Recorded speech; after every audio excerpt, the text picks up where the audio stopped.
I'm Tony Cisneros, owner and operator of Alpventures World War II tours. Today I'm at Peenemünde in Germany.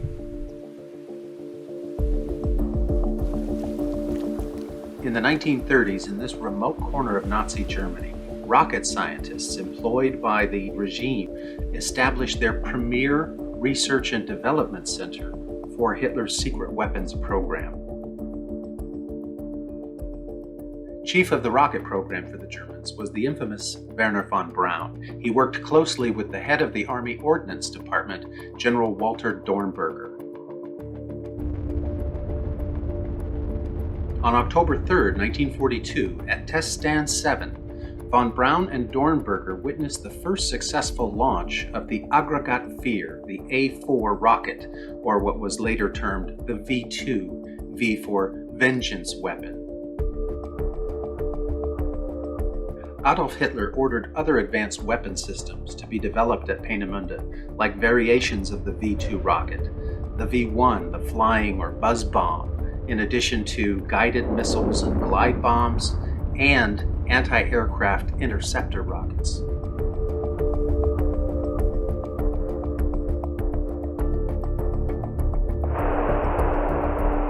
The Germans deployed some of these weapon systems in the war, late in the war. In summer of 1944, Heinrich Himmler's SS took over complete control of the German secret weapons program. Before that, it was run by both the Wehrmacht, the German army, and the Luftwaffe, the German Air Force. So these weapons, some of them were in the skies over Europe during the war, but some of them were still prototypes. They were being developed still and not quite in practical stage yet. But there was something else in the skies over Europe during World War II that baffled even the top German scientists. And that's what we're going to talk about today. The story of the Foo Fighters.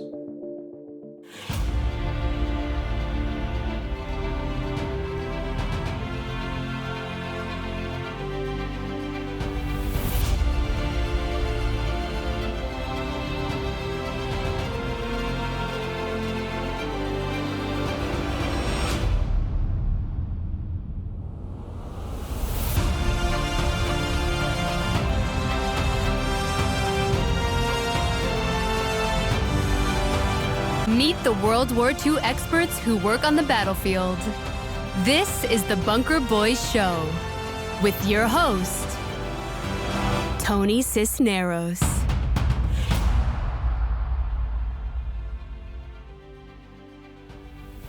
Welcome to the Bunker Boys Show. If you're even remotely into World War II, you know what to do. Keep watching. Our guest today is Mac Maloney. He's the author of the book UFOs in Wartime. Hey Mac, thanks for coming on the show today. Really appreciate it to take the time. How are you? I'm doing good and glad to be here. Great. So tell me, Mac, how did you come up with the idea for a book about UFOs in wartime? In our little local library in Dorchester, Mass, in Boston, the UFO books were right next to the science fiction books. So I would go and I'd get the latest science fiction book, but I'd also get the latest UFO book. And that's how I got into it. But I was probably 8 years old when I really started reading those kinds of books.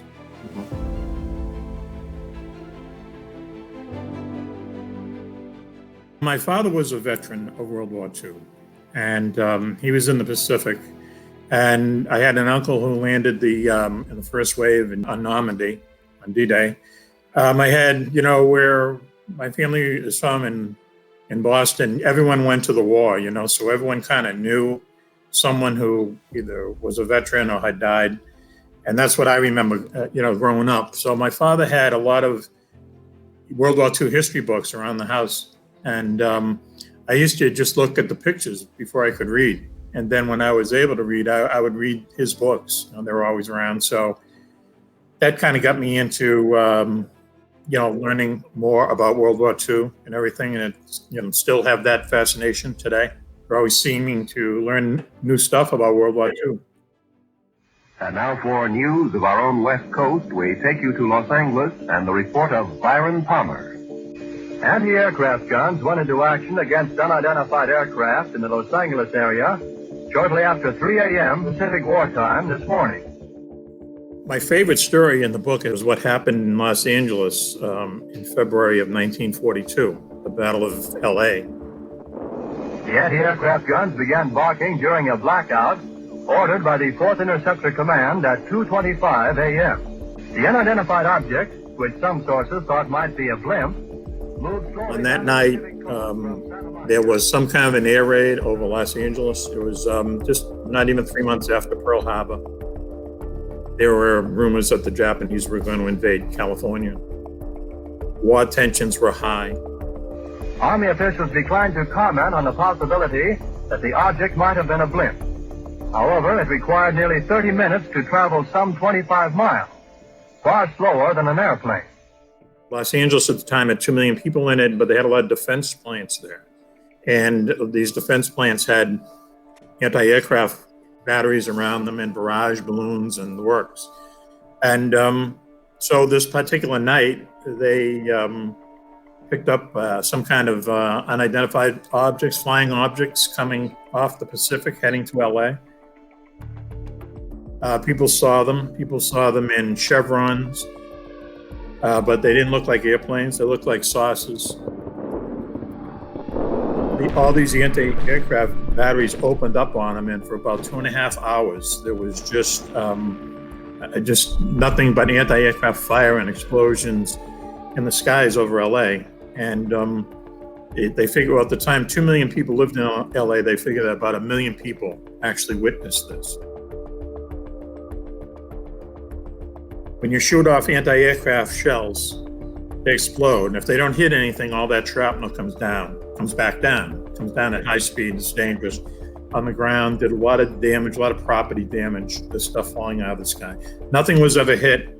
No airplanes were ever crashed or anything.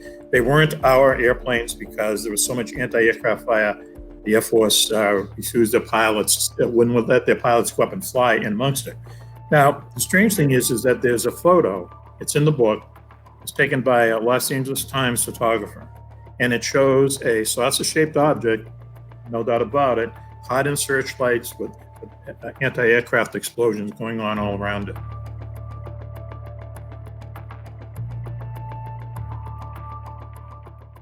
You just look at that and you go, well, what is that? What's going on? The Army thought that the Japanese might have had secret air bases in Mexico, and they were flying bombers into LA from there.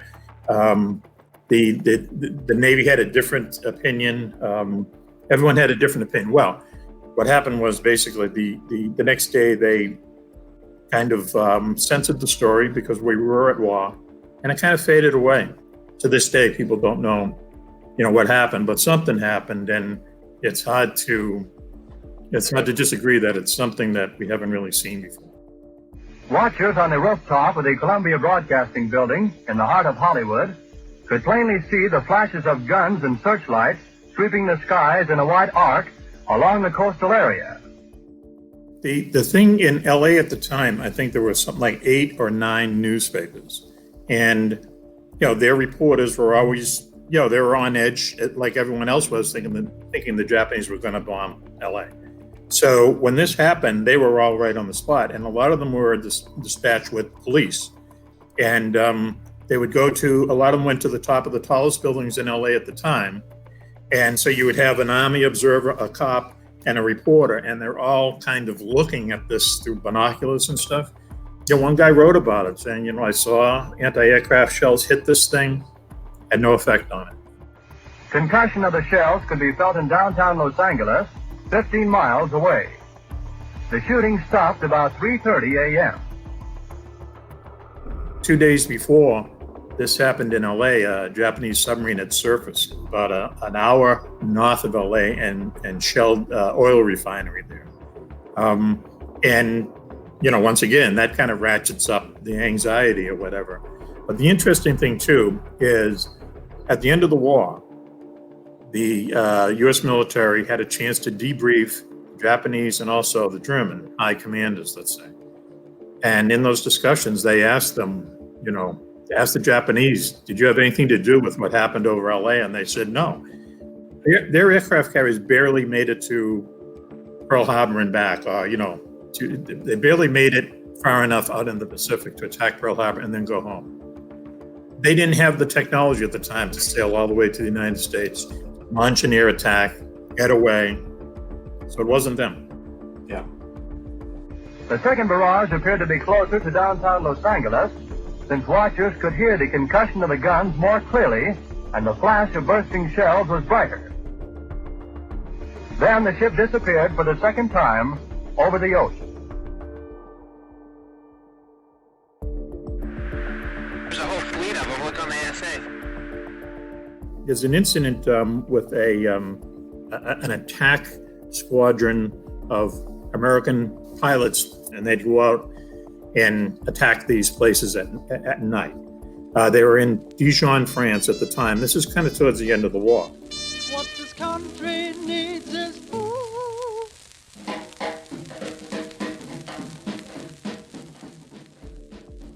For whatever reason, this squadron ran into more quote-unquote Foo Fighters than any other American unit in the war, either Pacific or in Europe. In fact, someone in their squadron named them the Foo Fighters, which was from a comic strip.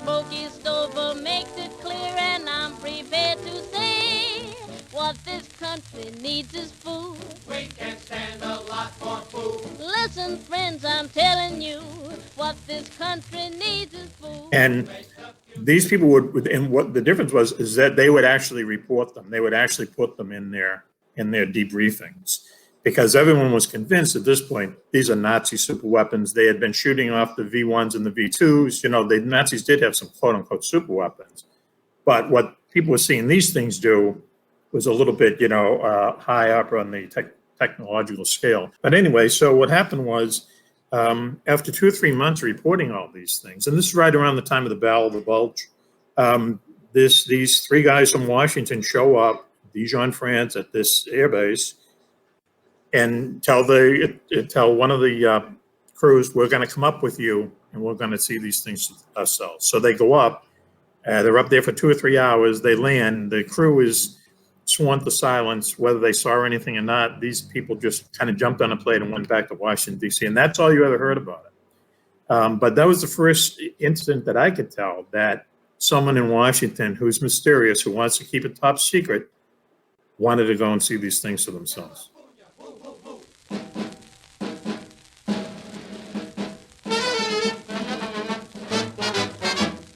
Big boy blue, come blow your food, blow your food, your food, your food. What types of things were the pilots seeing? Someone mentions the name Foo Fighter. They typically imagine lights in the sky, but these pilots were seeing more than lights, weren't they? Yes. There's like a collection of Foo Fighters is like an all-encompassing term for what people saw. And there's about 5 or 6 different things people saw. First of all, people saw a lot of glowing orbs. And these were orbs that at first were mistaken for flares, but there's a lot of incidents where these orbs would just travel and trail behind British bombers, American bombers during missions or on the way home. And so it couldn't be a flare. They always thought, any of the witnesses always said that they thought that they looked like they were under intelligent control, that they would just kind of pace an airplane. People saw cigar-shaped objects with portholes in them. People saw flying saucers. People, as they say, people saw these rockets. People saw these orbs that would, follow them for hours. Something was going on, but I think the idea was let someone higher in the pay grade figure it out. Right. This went on during the entire war, especially with the bomber crews. And just not the rule of thumb, but what the British especially, and then the Americans after them, the British Bomber Command and the 8th Air Force, American 8th Air Force, is they just put them down to German secret weapons. What else could they be? And for a long time, that was the official line, especially the British. They had to be German secret weapons, even though they were displaying some really high technology aspects. How were the pilots treated when they came back from these missions and told their superiors during debriefings that they had seen these unexplained objects. Well, they learned quickly that it's probably better off not to mention it in your official debriefings after their missions, and that's even true today. Pilots see things all the time, and the thing about pilots is they know what a barrage balloon looks like. They know what a full moon looks like. They know what Venus looks like. They know what an anti-aircraft shell looks like. And so when they see something that they don't know what it is, I mean, that literally is an unidentified flying object. So, but there's this unwritten rule among pilots. They talk about them. We talk to pilots all the time in researching and so on. And they see stuff all the time, but they know not to officially report it because it's just not the thing to do, especially when you're looking for a promotion or a raise or whatever. So it was the same thing back in World War II. Everyone knew about it, but when it came to, hey, do you want to officially report something? Yeah, no thanks, And is that attitude plus the idea that they might be German secret weapons anyway? We have a war to win. We don't have, we'll figure it out, once the war is over. And once again, they went to the Germans after the war was over, and the Germans literally said to them, we saw them too. We thought they were your secret weapons. So, where does that leave us? That's really interesting. And it's a great point, too, because these weren't just any people in airplanes. These were trained pilots and crew whose job it was to know and identify everything that was flying at the time. Friend or foe, right away they needed to determine if this object was a threat or not.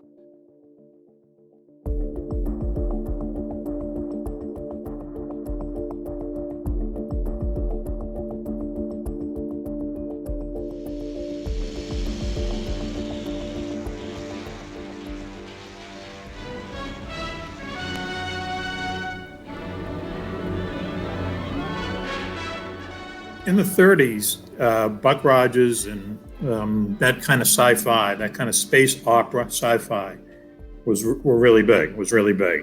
And if you talked about it, you would be, by some people, you'd be ridiculed because it's you're talking about that kind of stuff. You're talking about sci-fi. You're talking about stuff that sounds crazy to some people. Your Majesty, we have captured the Earth people. Was there any resistance? No, Your Majesty. And so, and once again, as you say, pilots, they're professionals. They know what they see and what they don't see, especially in the military. There's a lot of politics. There's a lot of politics in any kind of, situation like that. A lot of politics in the 8th Air Force during World War II. So they just knew, keep your mouth shut, don't bring it up, let them figure it out. I can't even tell you when I first had this thought, why are UFOs seen more in wartime than peacetime? And I think it was just because I read so many of these books and so many of the incidents that I read over the years just seemed to happen, especially in the Korean War too, but World War II and then Foo Fighters, when you started really, when I started really getting into it and realizing, what the Foo Fighters were, what people thought they were, how there were a lot of mistaken, theories of what they were. And to this day, no one knows what they were. You have to admit, that something odd is going on, And, it was the same thing with these reports, just the quantity of them, the number of them, and also the idea that people are seeing the same things. But no one ever sits down and says, well, I think this is this, this is this. Now, the interesting thing, too, is that the Army at the time ran the Air Force. It was the Army Air Force. They released all this stuff over the years because it's just all kind of technical and dry.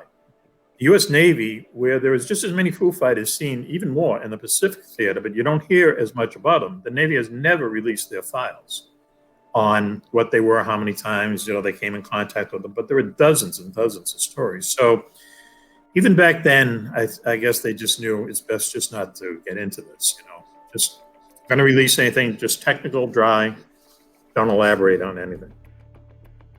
Your book had a case where pilots saw an object go in and out of the water. Those were also common around there? Yes, a lot of reports from the Pacific during the war were people seeing UFOs coming out of the water and going into the water. And there's a lot of UFO researchers believe that there's a good chance UFOs somehow land in the water, or they're able to exist underwater, maybe. That was a common thing. Of course, the Pacific War was just fought over like vast distances of ocean, with an island here and there. I mean, vast distances. So it would kind of make sense, I guess, if UFOs were operating in the area, that they're not going to be on the islands because we're on the islands, so they'd operate out of the sea. But yeah, a lot of people saw objects going in and out of the ocean. My gosh. They're all going against the wind. The wind's 120 knots from the west. The whole thing, dude.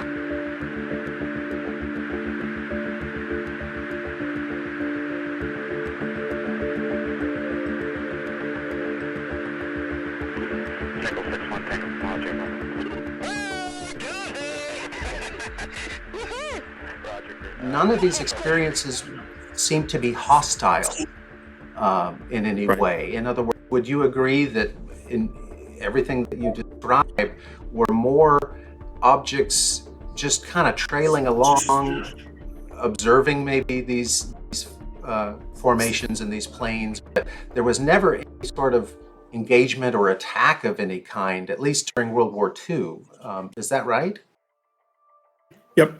There's in all the research we did, especially in World War II, we could not find one instance where these Foo Fighters, whatever they were, took any kind of hostile action against, our airplanes or the German airplanes, as it turns out.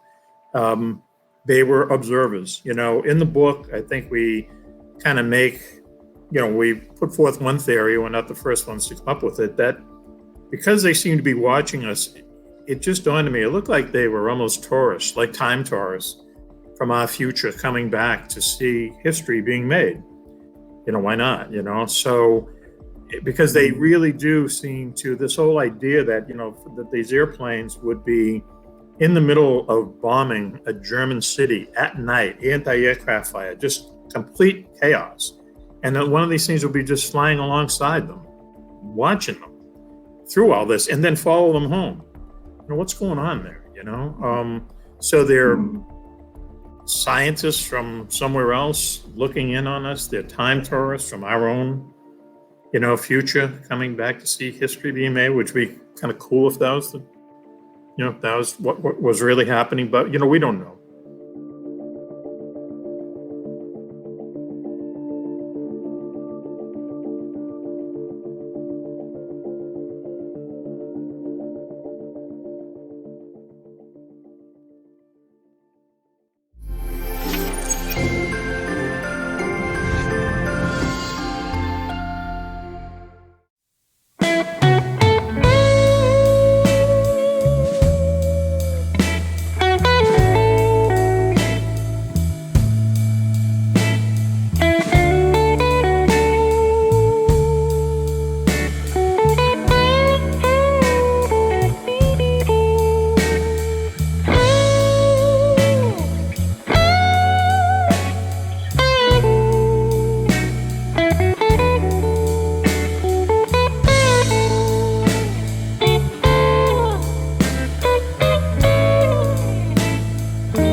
Through the night,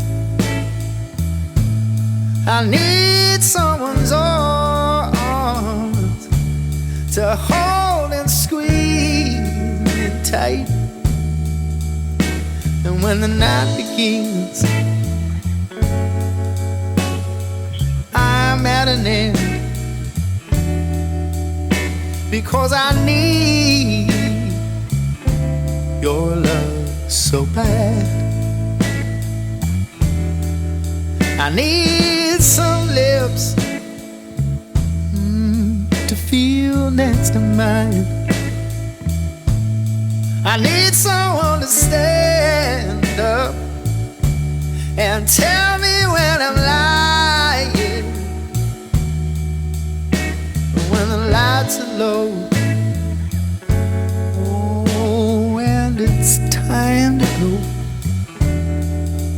That's when I need your love so bad.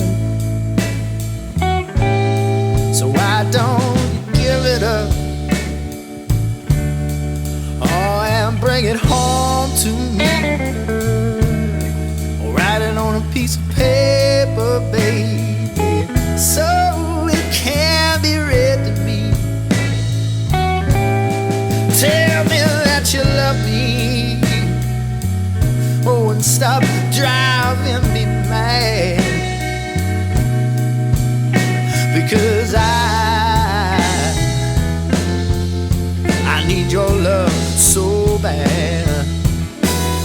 I need soft voice to talk to me at night.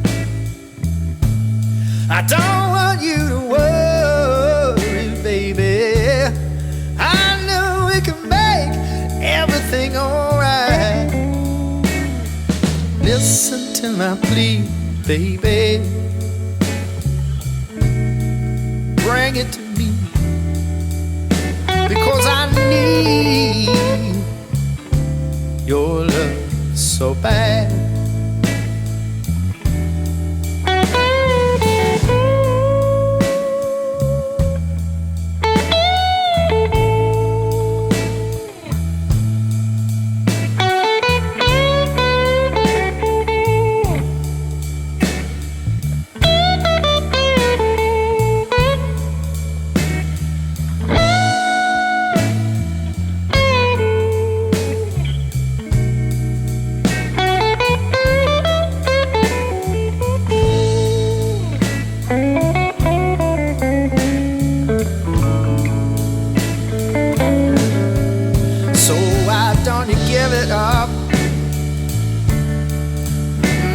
Bring it home to me, or write it on a piece of paper, baby, so it can be read to me. Tell me that you love me, and stop driving me mad. Oh, because I need your love so bad. I need a soft voice to talk to me at night. I don't want you to worry, baby. I know we can make everything alright. Listen to my plea, baby. Bring it to me, because I need your love so bad. Oh, yes, I need. Oh, yes, I need. Ooh, I need your love so bad. Hey, so bad.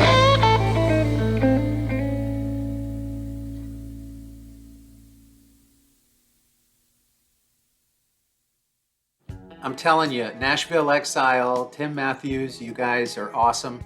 That was a wonderful, such a festive sound going. You know, it's Christmas time, everybody, and it has been such a rough year for all of us with the virus and the lockdowns and everything. So, you know, not everyone has someone to be with during Christmas, but just take some time and reach out to some of those folks that maybe you haven't talked to in a long time. You know, we all get caught up in our lives, we all make mistakes, and it's a time that we need to come together. So we're certainly hoping that you all are keeping safe out there and enjoying the holidays the best and safest way that you can. So let's get back to the interview here with Mac Maloney. When someone buys your book, UFOs in Wartime, what's the main thing you want them to take away from reading your book? Well, if they make it through to the end, I think it's very hard to disagree that something is going on, because we just have so many stories in there that they all can't be hoaxes. They can't be hallucinations. They can't be just making it up for some reason. And a lot of them are eyewitness reports from pilots. And as we said earlier, pilots have no reason really to talk about UFOs publicly unless they're really, really something really, really extraordinary. So just add up all the stories that we were able to collect and know that we probably left out probably 200 or 250 stories that just didn't fit in. But there's something going on out there. The evidence is in the quantity of reports. No one knows what it is. I don't believe the U.S. government or the U.S. military or anyone on Earth knows what UFOs are, where they come from. They know they exist. There's plenty of evidence that they exist, but no one knows where they come from. You shouldn't believe anyone who says that they do. But they exist, and there's a lot of evidence for it, and not just in our book, but in all the books out there. After you read, a number of them, it's just hard to believe that they're all hoaxes, that they're all just mistaken identities or whatever. UFOs in Wartime came out a few years ago. I was able to go on a number of, kind of UFO-related radio shows and interview and plug the book. So I was on so many of them that a couple of people asked me if I wanted my own show. So it just kind of started like that, and we've had like 3 incarnations of it, and we're in our 3rd incarnation where it's myself and 2 co-hosts. One of them we all go by assumed names. One of them is an Iraqi war veteran pilot named Commander Cobra, and this other guy, Juan Paredes, is someone who worked for U.S. Naval as hunting Russian submarines in the Caribbean during the 70s. And we all have this kind of joint interest in UFOs. And so we do the radio show once a week. It's very high energy. We have a lot of fun. We talk to UFO experiences, but we also talk to rock stars and other authors and sport athletes and stuff. Everyone seems to have an interest in UFOs. Everyone seems to have a UFO story. So we just kind of try to bring as many people like that on and talk to them. We have this one friend of ours who comes on, has a great story about her grandfather was a pilot of a B-24 Liberator bomber. And at one point, I'm trying to figure out how I can tell the story delicately. He was sitting on his helmet because he was urinating, let's say, right? And this is what you did. And at that moment, a piece of German shrapnel, the anti-aircraft came up through the airplane, hit the helmet, but not anything important, and he lived. And so it's a funny story, let's say, right? So years go by, and he passes away, and our friend is asked to read his eulogy at his funeral. And he went on to have a career in the Air Force. And she was just so nervous about it. And that night he came to her, and sat on the edge of her bed and told her, "You'll be okay. You'll calm down." And she did, so we love stories like that.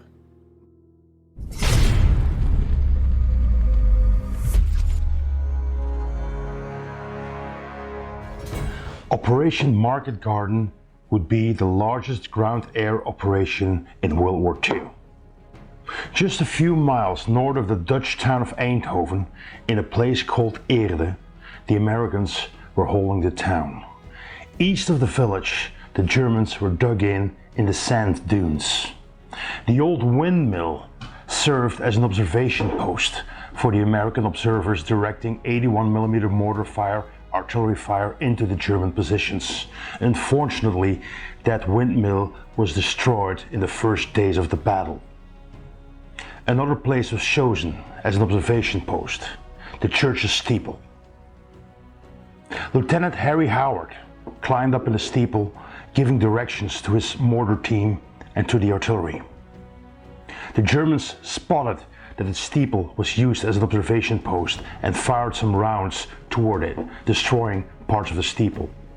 In the first blast, Harry Howard fell down the staircase and got covered with bricks. When his buddies pulled him out, he asked for the Stars and Stripes flag. He took the flag up the steeple again and put it outside, clearly visible to the Germans. These Germans sent forward a Jagd Panzer tank, and they fired a few more rounds, blowing the flag out of the steeple. To their own surprise, some moments later, the flag was waving again in the steeple of the church. So they fired another round at it, blowing it out of the church. Yet again, a few hours later, the flag was still up there. It was Lieutenant Harry Howard, who constantly went down, picked up the flag, and went back up in the steeple and put it out there. The whole day. The following day, Paul Bebout took position in that steeple as an observation post when the Germans blew the entire steeple to pieces. But still today, on September 17, the beginning of Operation Market Garden, the people at the town of Eerde fly the American flag in the steeple of the church, remembering Lieutenant Harry Howard and Sergeant Paul Bebout.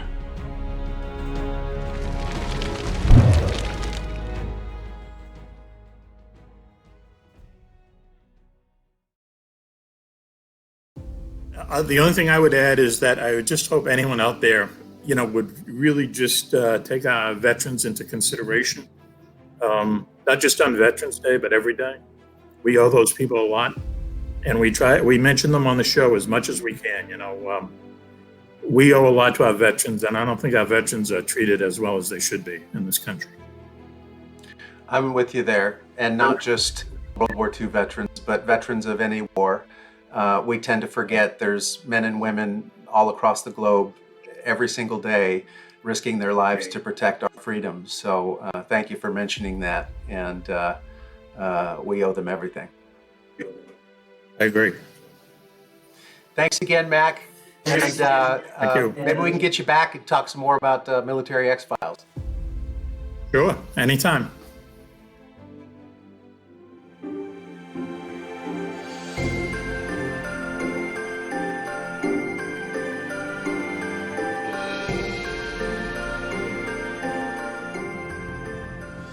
We're going to be doing a new segment on the show, and it's called Your War Stories. So if you have your family story from something that happened in World War II, your dad landed on Omaha Beach, your grandmother was a Rosie the Riveter, if you have a personal story, maybe a photo or two, you could send us, send it to us. Please go to bunkerboys.com and send us your story, send us your information. We'll put it into the show, into this segment, and we would love to connect with you that way, connect with our viewers, but more importantly, we want to share those stories with the world and learn more about those personal experiences. So again, visit bunkerboys.com and share your story with us about World War II. That's it, everybody. That is episode 1 of season 2. We hope you enjoyed it. Again, lots and lots of information. I'd like to thank Mac Maloney, Military X-Files. His book, again, is UFOs in Wartime. Visit Mac's website at macmaloney.com. Also, my thanks to Reg Jans, our co-host, for his stories and stuff. We'll be seeing Reg here shortly on the show. And also Nashville Exile and Tim Matthews. Amazing music. What a wonderful little interlude in the episode today. So thanks so much for providing the great music. And thank you, everybody, for your support on this show. This season, we're on Patreon. It's the only way to watch the show. So this is for you, and we appreciate your support. Please stay in touch with us. Let us know what you like and what you dislike about this show, and we'll keep it real. America, keep your eyes on the skies. I salute you.